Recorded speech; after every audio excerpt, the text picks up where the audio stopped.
ఇవాళ మీరు ఆలోచన చేయండి. జగన్ అయినా, బాబు గారైనా, పవన్ కళ్యాణ్ అయినా మోడీని ఎదిరించి నిలబడే శక్తి వాళ్ళకు ఉన్నదా?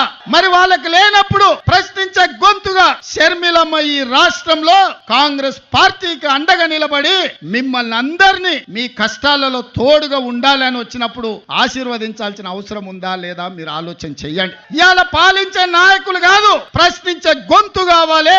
మీ తరపున నిలబడి కొట్లాడే నాయకురాలు కావాలి. వైఎస్ఆర్ వారసులు రావాలి. వైఎస్ఆర్ గారి ఆశయ సాధన కోసం పనిచేసే వాళ్ళు ఉండాలి అంటే షర్మిలమ్మకు అండగా మీరు నిలబడాలి. చట్టసభల కాంగ్రెస్ ను మీరు గెలిపించాలి.